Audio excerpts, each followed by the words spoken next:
Hello, I'm John Cooper, General Manager at Prairie Farms. We are a farmer-owned dairy cooperative. This means our company is owned by over 600 farm families who are critical members of society. We understand the dedication and care it takes to feed a family because we're all part of a family as well. This June, in celebration of National Dairy Month, we are proud to partner with our friends at Feeding South Dakota to help ensure everyone can enjoy the wholesome goodness dairy brings to the table. Here's how you can help. When you donate to Feeding South Dakota this month, Prairie Farms will match your gift, doubling the impact for families who need it most. Fighting food insecurity is of the utmost importance to both Feeding South Dakota and Prairie Farm. Together, with your help, we can make a meaningful difference to ensure everyone has access to the essential vitamins and nutrients that real dairy provides. Visit feedingsouthdakota.org/dairy to learn more and give today. From everyone at Prairie Farms and Feeding South Dakota, thank you. Like I mentioned too, our church is a very mission-driven organization. They have a program called Kids Stop. Okay. It's a great program that they have after school for kids in the neighborhood who just don't have after school care. And so they're brought into our church and they're provided with supervision and with activities and things that they can get involved in. There's been a lot of them that have gone out and supported Feeding South Dakota too. We've brought them out into some volunteer roles at times. A big push, though, is we got a lot of them off to church camp for the first time. So we've never been involved in a church camp. Sure. Our neighborhood and our ministry pulled together to send them free of charge last year, and we're hoping to grow that again this year. Yeah.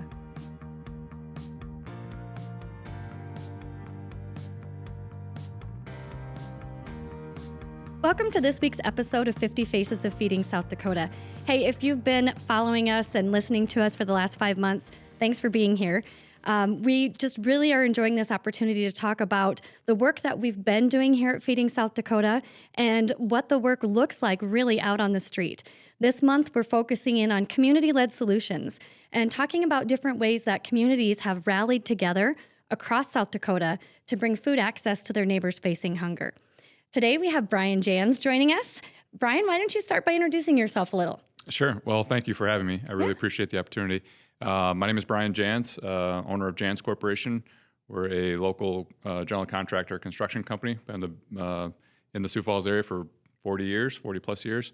I grew up in Sioux Falls, graduated from Lincoln, graduated from SDSU with a civil engineering degree. And Jacks. Jacks are winning. Right. I'm trying to keep a tally. Of where Jacks they are winning. Yeah. Good. That's good to hear.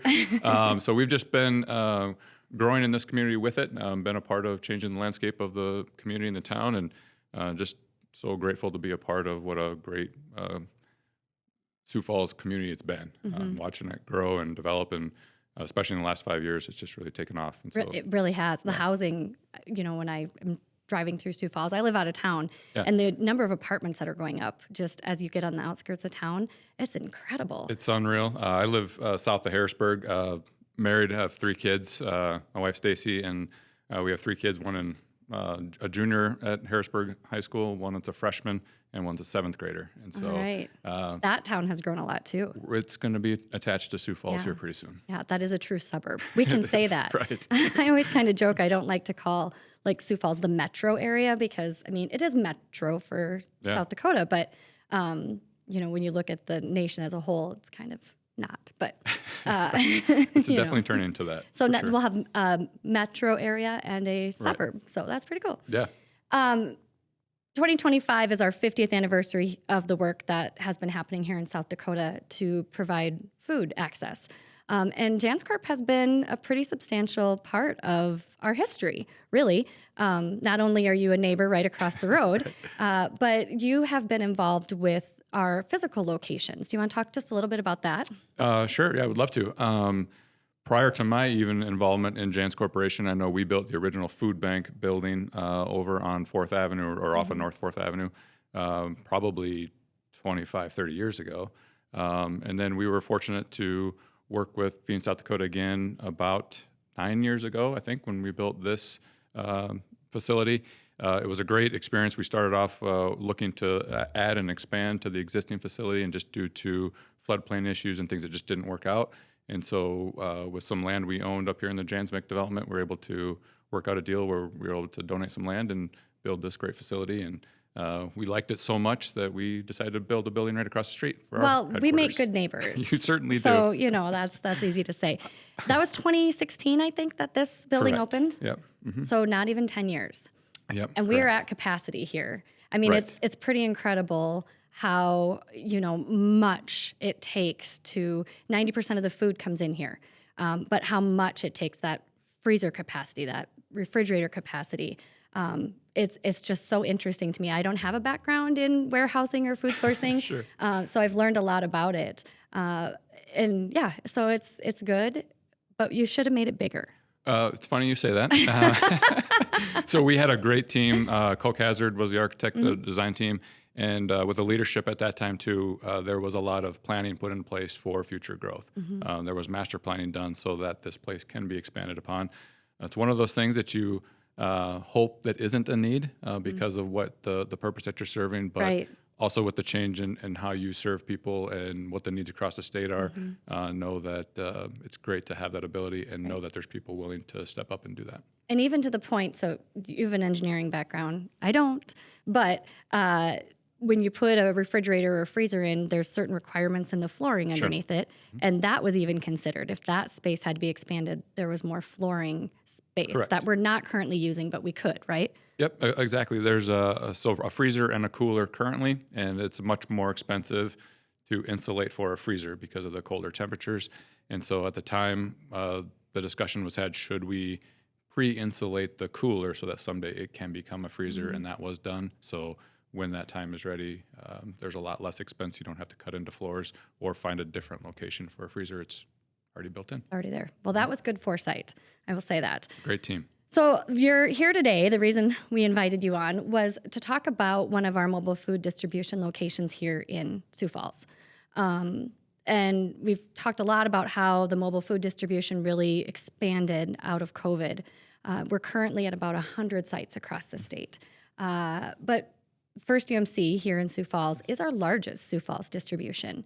And I know in addition to being involved with our organizational work and success, you've been involved with that mobile distribution. Will you talk a little bit about how that got started? Sure. So I'm a member of First United Methodist Church. In fact, we just completed a major renovation there of their sanctuary. So we've been involved in that church. I first became a member when I moved back to Sioux Falls from Colorado in 2004. So from that time, I've been really involved in that congregation.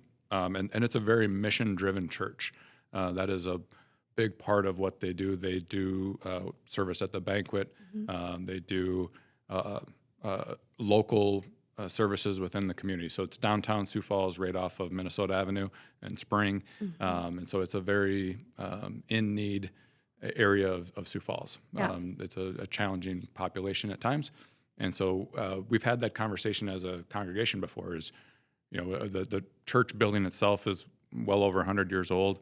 It has its quirks and its problems and issues that we try to work with every day. And so the conversation came up once, just should we relocate? And it was very quickly decided no, that this is where we need to be as a church. This is where our calling is. This is where we can have the biggest impact. And so I'll start with a different story. There was a St. Michael's Episcopal Ethiopian church that was in our neighborhood about 4 years ago, and their church burned down. Oh, gosh. And they were without a home. And so they were 3 blocks away from us, and our pastor called on our church council and said, hey, I think we have an opportunity. We had just renovated our chapel. We think this would be a great space for them to worship. And so they were in our church for well over a year while they found a new home, worshiping beside us during the same time we were. And that's just always driven into the congregation that we just look for ways that we can support the community, support the people around us. And so I believe it was Feeding South Dakota that reached out to us first, probably because of our location. We have a very nice, large parking lot that is set up for a mobile distribution. And so those conversations were had, and I think it was about 4 years ago when we started this. I was there for the very first one. I wasn't a part of the setting up, but when we were told we were doing this, my wife and I run a book study that meets on Wednesday nights, and so it was just a good, that's when the mobile distribution You were already there, is. so just walk on out. So out. we grabbed the people from our book study and said, hey, why don't we take this Wednesday off and let's go help serve some food. So this program would have been pretty new to Feeding South Dakota and kind of like an emergency response. How was that first distribution? It was interesting. We learned a lot on day one. So we had this, huge parking lot, but we didn't know how many cars were going to come. We didn't know how it would get set up. In fact, a lot of people didn't know what to expect showing up. Because at minimum, you're going to have a 32-foot Feeding South Dakota refrigerated truck there at minimum. Correct. So you've got to have space for that truck. And then the team pulls the food out on pallets, and you've got to have space for that. So we're taking up a decent portion of the parking lot. And when you don't know what to expect, where are we at, Well, and then we have volunteers that are loading the vehicles, and so you have to be cautious of their safety. So our parking lot currently has like 7 or 8 entry points. Okay. And we had to neck that down to 2, one in and one out. That sounds like it was probably chaotic. That's where it started, because people saw drive-ins and wanted to pull in and couldn't. And we didn't know really how to best stack cars, to stack them up and get them prepared. And so my job was to help line cars up. And I was 3 blocks to the south on the street, lining cars along the street. I don't think the police department was very happy with us and how that was going. But having that one line of traffic just was a challenge. It was a struggle. We just didn't know what to do. Yeah. It kind of happened. Cars kept showing up. We had to put them somewhere. And so we've learned a lot from that first day, and it is a very streamlined process. So did you go back and engineer, like, here's what we can do? To be honest, I think in the 4 years or 3 years that it's been going, it hasn't changed much in the last 2 years. The first couple of years, we tweaked a lot and redeveloped ways to get the flow. And quite frankly, the Feeding South Dakota truck got bigger. It started off we with bring a semi box now. truck. Yep. And so just because of the size, we've had to work with that on how do we interrupt traffic while we're still filling the lines from a semi truck. So for the most part, it's down to a pretty well-oiled machine right now. It really is. I mean, I've been a couple of times, and you can serve vehicles through 2 lines, so that kind of brings it along a little quicker. And you do have a nice setup. I think the couple times I've been there really hasn't been vehicles on the street. The parking lot, the vehicles are full in the parking lot by the time the distribution starts. And once those cars start rolling, it just keeps, kind of keeps up. I think, when you hear that term packed in like sardines, that is what our lot looks like at the beginning. And we don't start the distribution until 5:30, but there are people that show up pretty early, 1:32. We've actually called them volunteers now too, because they just kind of know what to expect. And they help direct people, maybe vocally from their vehicle, but hey, they're helping, right? Absolutely. We've gotten to know a lot of them. They know where to put their car to start the line. So some of those challenges that we do run into is obviously when a car breaks down and they're parked in the middle, and we've got to reroute and get people around a stalled car. Our volunteers are all, trained and have learned that we've got a jumper box. They're ready to go. We've had to push cars, just get behind them. We've had cars run out of gas. We've had a volunteer go run to the gas station and fill up a 5-gallon thing of gas just to put gas in the car to get it going, get their food home. So it works well. We have a great team of volunteers that just step up and do whatever it takes, and the flow is pretty impressive when you see how it all flows through. So you talked about the neighborhood and the church staying in the neighborhood. Yeah. And I do think that's a key component. And, community-led solutions, this community is right around that church. So not necessarily a defined rural community, but it sort of operates like that, right? The church identified a need within that region or that area and is meeting the need. When I've been there, I have seen people just open up their doors and walk out. They see that the truck is there. They see the cars in the parking lot, and they, they're like, okay, today's the day. And I think right away I was like, okay, we're at where we need to be. This is the neighborhood we need to be, because we know transportation is a barrier to food access. Correct. And so at the same time you have batteries dying or running out of fuel, there are people who might not have a vehicle at all. And so having that distribution right within, walking distance is pretty helpful. Sure. Great comment. One of the biggest challenges I remember when we were building this facility one of the big conversations that came up was this wasn't on a bus route, the location. And so when this had a pantry in the store, it was difficult for people without transportation to get here. At our church location right on Spring, our parking lot is a full block. And so where the semi parks, there's a full sidewalk. And, we have, 250, 300 cars in the parking lot, but we also have 50, 60 people that walk up. Right. And so there's a big sidewalk full of people ready to just get in line and pick their food up and walk home. The engineering background that I have, it's always fun to watch what people bring to carry food home. It's inventive. Sometimes it can be 4 or 5 boxes, a sack of potatoes or whatever, a gallon of milk. You can't just carry that in your hands. And so, it's pretty... Even if you're just going across the street, that's a lot to manage. It is. Sometimes it's multiple trips. Sometimes... I've seen wagons. I've seen wheeled luggage where they can just zip it up and pull it. I'm trying to think of what else I've We seen. saw a snowblower. There Okay. was a self-propelled snowblower that came once. Whatever And that was in works. I think the July timeframe. It wasn't snow weather. Okay. So All right. Didn't need to use it to get there. They just had it. hadn't summarized it yet. It was still functioning. So. Well, and you're right. It's about 50 to 55 pounds of food per household. So if there's 2 households there working together, even it's too much for 2 people to carry. And so it is important that they have some sort of. Sometimes I wish we had a wheeled cart or something, but Maybe that's something we could look at in the future. Maybe. So, but I do think the neighborhood is the right neighborhood. It's the right place, and your parking lot, yes, is really a driving factor for Feeding South Dakota. Not only have we hosted mobile distributions there, but when Hy-Vee has partnered with us for a ham for the holidays giveaway, we've done it at your parking lot because of ease of access and that type of thing. I remember doing that 2 years ago, and there was a gentleman who had come from the east side of town, and he had walked from the east side of town to get a ham for the holidays. And Hy-Vee gave hams, and then we had some potatoes available and a couple things. Right. Yep. And so I think he took a 3-pound bag of potatoes, and the ham was about 5 pounds, and he was going to walk back to the other side of town. So it just drives home the need for that food access. So you've been involved from the aspect of the church, but Jan's Corp has also been involved. You want to talk a little bit about that? Yeah, sure. So like I mentioned, I was there at the first one and have been a regular. Anytime I am available to be there, I'm there. And just, I talk about that at our company a lot whenever we're meeting as a group. I talk about how we give back. And in fact, the 5 core values of Jan's Corporation, we're very consistent with our 5 core values. One of them is community involvement. It's something that we just push.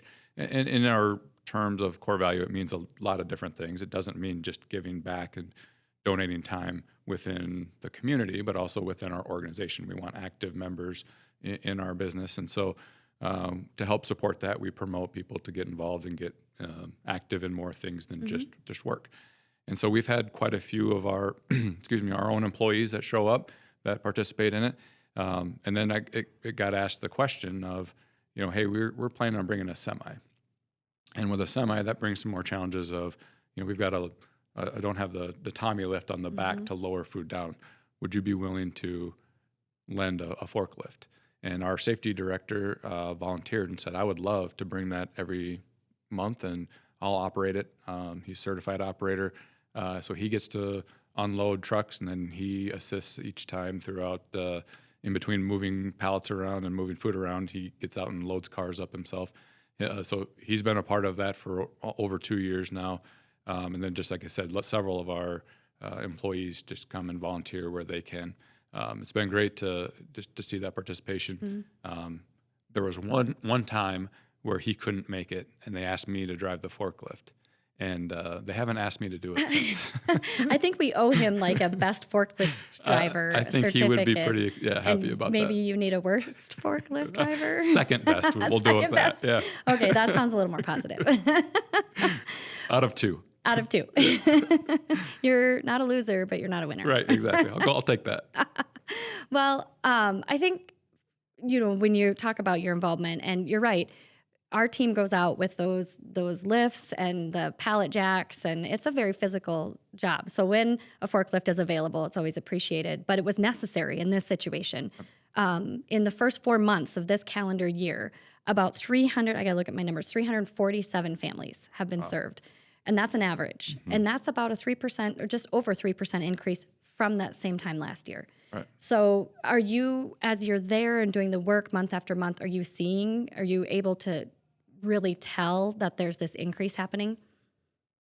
Yeah, certainly, and it's very interesting. I'm usually out in the parking lot and helping move cars around, and so it's interesting just looking at license plates and seeing where license plates are from, because there's from lots of different states, a lot from Minnesota, and there seems to be a common thread of people that we've gotten to know, that we just recognize and see. I was going to ask about that too. Yeah, but then there's also people who ask a lot of questions, like this is their first time, and so knowing that it's still growing, there's people that are still learning about it, even though it's been in the mix for 3-4 years.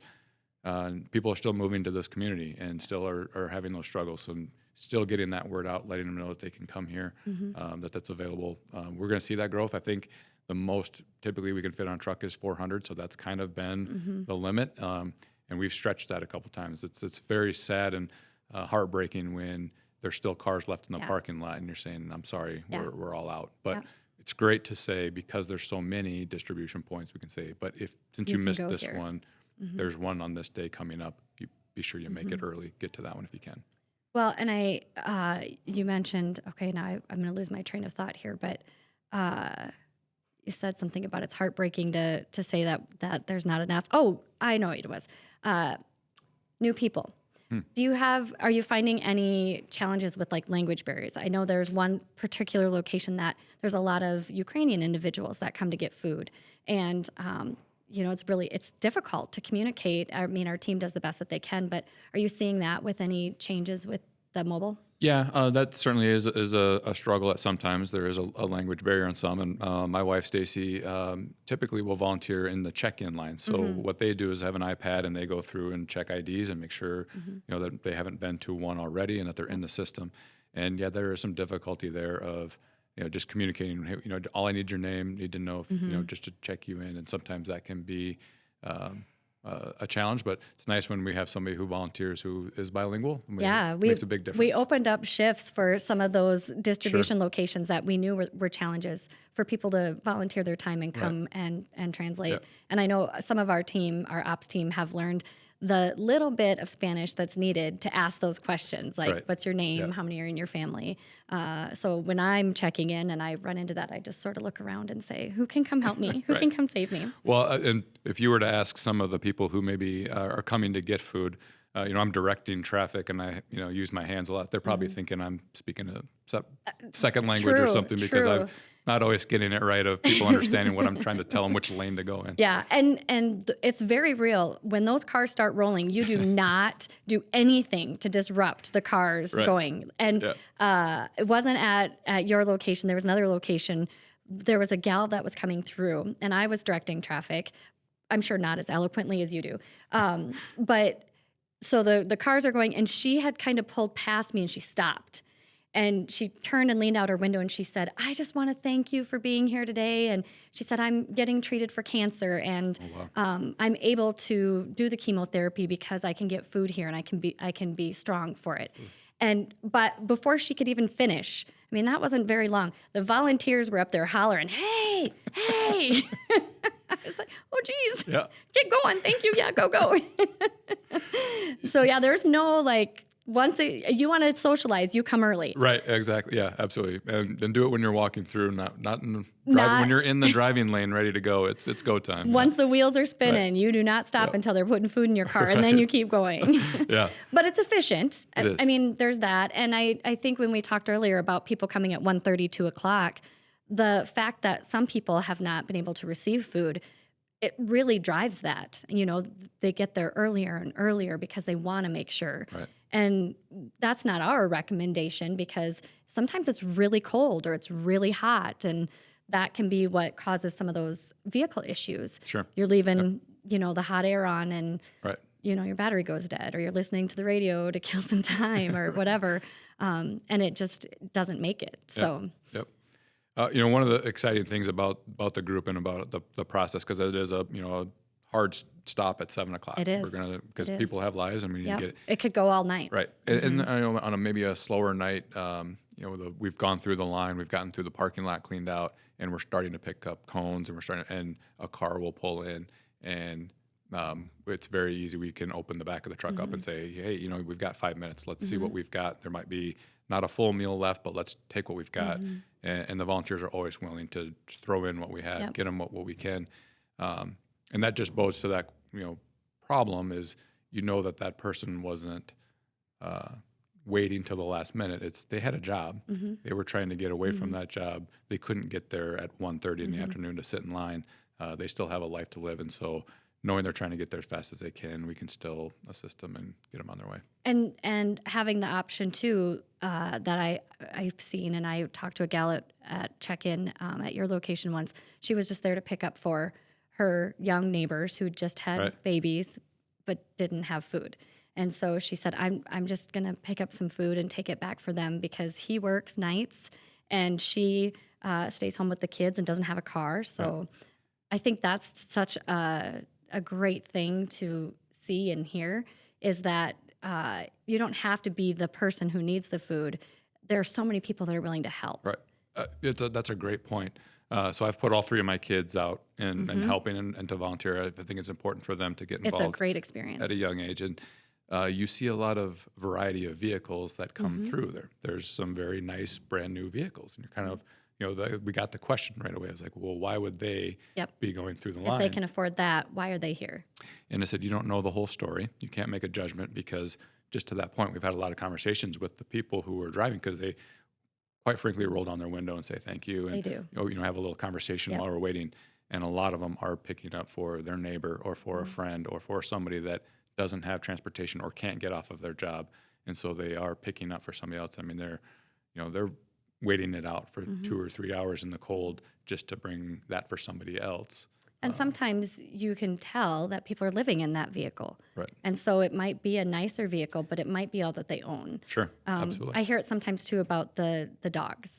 There are a lot of dogs. I love it. You can't pet them all, I've learned. Yes.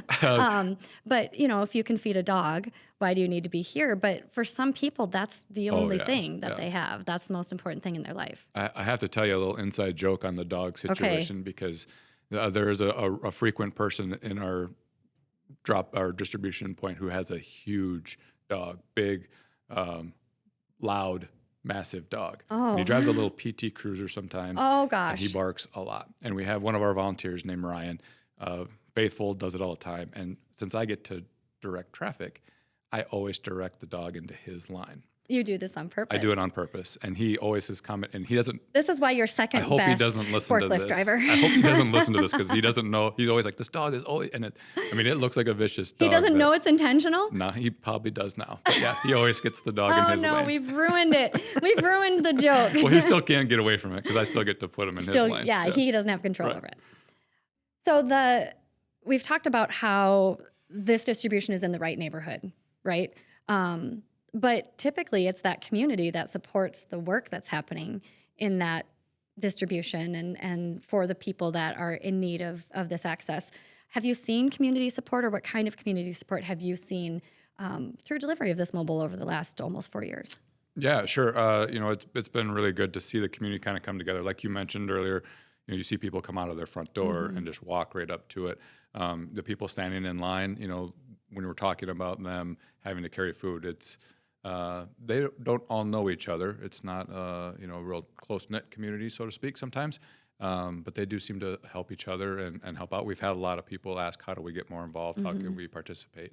Like I mentioned, too, our church is a very mission-driven organization. They have a program called Kids Stop. Okay. It's a great program that they have after school for kids in the neighborhood who just don't have after school care.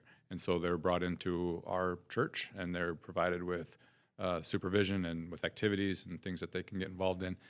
There's been a lot of them that have gone out and supported Feeding South Dakota too. We've brought them out into some volunteer roles at times. A big push though is we got a lot of them off to church camp for the first time. So have never been involved in a church camp. Sure. Our neighborhood and our ministry pulled together to send them free of charge last year, and we're hoping to grow that again this year. Yeah. So a couple things that I think are really important on some of these that you've commented on. First, it's important to know that people don't have to be affiliated with the church or go to church, or they don't receive, a message or something in Right. order to get Yeah. the food. It's the church doing it just because this is what the church wants to do.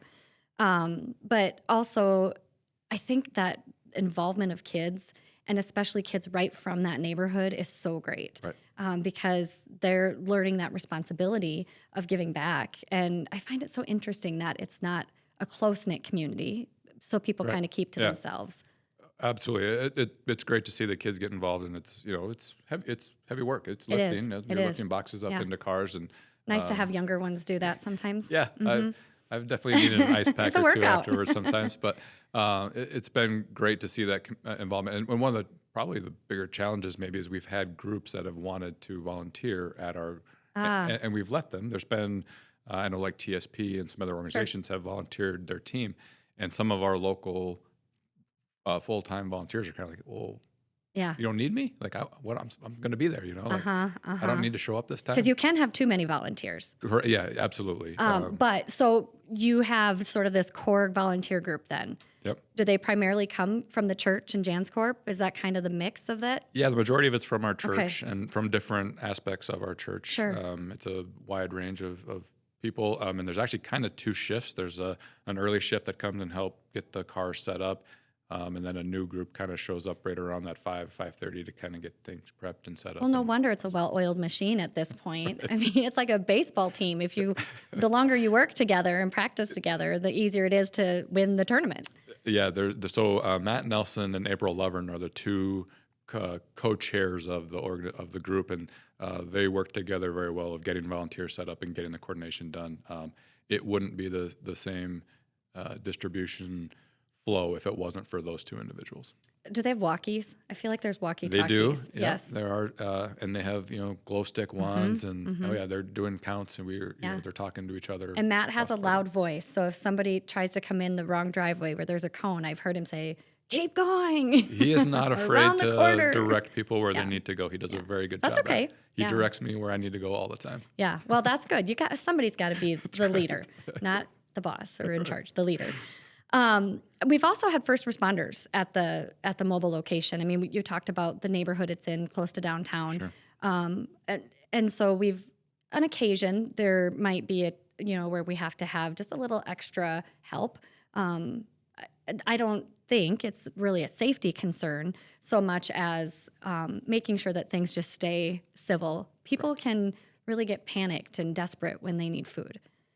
Absolutely. I talked about our church being in that location and deciding should we look for another location or not. And, the unfortunate, it's a blessing that we're there, but it also comes with challenges. You would think a church would have its doors unlocked all the time and have access to everyone, but unfortunately, we care about the safety of everybody. And so we've had to put a security system in. We have a door locking schedule just because of that.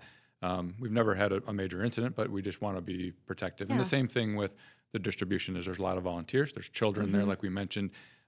We don't want there to be an incident. And so sometimes we have to take some precautionary measures just because, like you said, people are in need. They're in desperation sometimes. And you have to be able to handle that and be able to work with them and just try to calm them down, make sure, hey, there's enough food for everybody here. If you're here at the right time, we can get you on your way and we can do it peacefully. Yeah, and when we've done the ham with Hy-Vee, the ham giveaways, typically there will be some first responders there to help us hand out because it's not a distribution.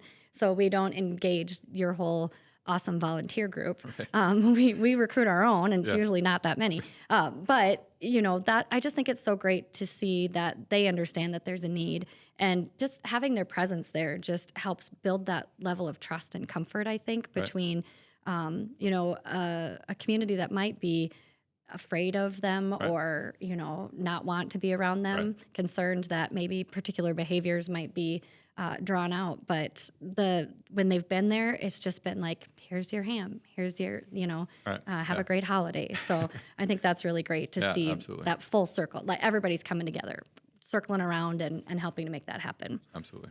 So you mentioned that 400 is the capacity on the semi-truck, and you're kind of almost hitting that.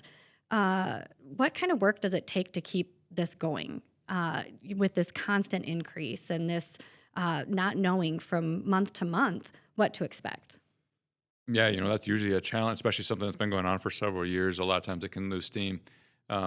We've talked a lot about the volunteers, but truly that's what it takes. Is that this is a year-round thing. It's the first Wednesday of every month, and so you mentioned it. Sometimes it's 100 degrees outside and humid. Sometimes it's -10 with the wind blowing 40 miles an hour, and it's freezing cold. And it's a big parking lot, so the wind's whipping across it. Yeah. And that's one of the struggles, that we've looked at is how do we keep people engaged from all sides that want to be a part of it, because there will get burnout. And so encouraging new people to come check it out, to get involved, get the youth involved so that down the road they can take more of a leadership role or more of a stance on filling in when people can't make it. And that's a big part of it. We have a big enough group that it rotates. So I unfortunately have been traveling the last 2 months. I haven't made the last 2 distributions. I'll probably hear they did better without me being there. I'm sure that's kind of the theme I'm going for, but I'm anxious to get back, but it's nice to not feel like you have to be there every single Wednesday. We have some people that are. There are people that just wouldn't miss it. And so we want to make sure that they don't get burned out, that they still feel the generosity and the warmness it feels in their heart for doing what they're doing. That's one of the best parts I see. There's a lot of kids in cars, and just getting to wave to them, talk to them. Yep. I get a lot of times I'll open the door for them, like ask which door they want open to put food in, and you get kind of invited into their space, and you see. They're going to show you the stuffed animal they have or what's on their T-shirt. They're watching a video on their phone, and you can, hey, what are you watching? And just kind of connecting with them. As long as we can continue to do that, I think this could go on for a really long time. So the key to success is really the volunteers. Absolutely. I mean, anything else could really be managed. If the parking lot starts to be too small, there's alternative plans, right? Right. But without that strong volunteer group, that's really what drives it. People, for sure. So before we kind of wrap things up here, how do you see the future of this? Like, do you? I don't want to put ideas in your head, but I mean, this came out of COVID, right? It's definitely needed and used in your community. But what does the future look like? Is this a forever thing? Does Matt need a protege? I think he would take you up on that offer. Are you volunteering? Nope. Yeah, I mean, we feel like what we're doing is working, and it's working really well. And another part of our church is, we don't like to keep that inside. We don't like to keep that as our little secret or our little thing. And so if there's ways we can assist other groups, help kind of show what we're doing, how we're doing it, we'd be happy to support in those efforts. I do see this as an ongoing need. As the community continues to grow, the town continues to grow, and we're in the heart of Sioux Falls. I mean, that's truly where we're at. That's not going to change. The population isn't going to get less dense than what it already is. And so if there is a way that it can grow, maybe become more of a permanent location, that could be a possibility down the road, that has a set up place, consistently that people can come to more than just once a month. Yes. More hours of access. Right. Yeah. Correct. Who knows? I'm always kind of thinking and wondering what could be done better and how could we do it to serve more people, as that need is unfortunately going to continue to grow for at least for the foreseeable future. And I think that's the important thing about the work to fight hunger is that need for constant evolution. What worked now is still working 4 years later, but it might not work in 10 years because the people we're serving have evolved. And so we have to constantly be thinking about how could we do this better? Right. How could we serve more people for longer? Not just getting them the right foods, which is something that we work toward, but making sure that they have access to it when they need it. And maybe that's more of an issue that I don't know about, maybe from your end, more from Feeding South Dakota, is, how do you acquire that food? Maybe that's going to be a bigger issue. And how can we get more business partners from the community to help support in getting the food that we need? Maybe they don't have the time or the energy or ability to be there during the distribution point, but they can assist with getting the food there and making sure we have enough. 400 may not just be a capacity of a truck. It may be we just don't have enough meals food. to give out. And so maybe we need to look at that issue too and say, how can we get more resources? Yeah, and to your point, you don't want to have to say, sorry, we can't, we don't have anything for you today. But I mean, 12 million pounds in our last fiscal year is what was distributed across the state. And we've talked about having just a full capacity here already in Sioux Falls. But as we continue to grow the number of people we're serving, as food insecurity rates continue to rise instead of decline, that is going to be our greatest need as an organization, is the food and those resources. Sure. Understand. Well, before we go, I have a question for you. Sure. And I didn't prep you for this on purpose. If South Dakota were a fruit or a vegetable, what would it be and why? I'm asking for a specific fruit or vegetable, not just the category. Well, I am not a vegetable fan like I should be, so I'm going to go with a fruit. Okay. And I think if South Dakota was a fruit, it would be an apple. Okay. I think it's a little firm and tougher on the edges. It's sweet in the middle, and then there's seed inside that gives off growth for new expansion of more things down the road. So apple is not a new answer, but that's the first time anybody's incorporated the apple seed into their answer. So good job. Bonus point for that. Okay, I'll take it. Well, thanks for joining us today. We hope that you had the opportunity to learn a little bit about the work we're doing here in Sioux Falls to serve our neighbors facing hunger. A big thank you to First United Methodist Church for the location and the volunteers and all of the work that they're doing to make sure that we can bring food to people in their community every month. If you want to learn more about how to volunteer or where our mobile food distributions are at, head over to our website, feedingsouthdakota.org.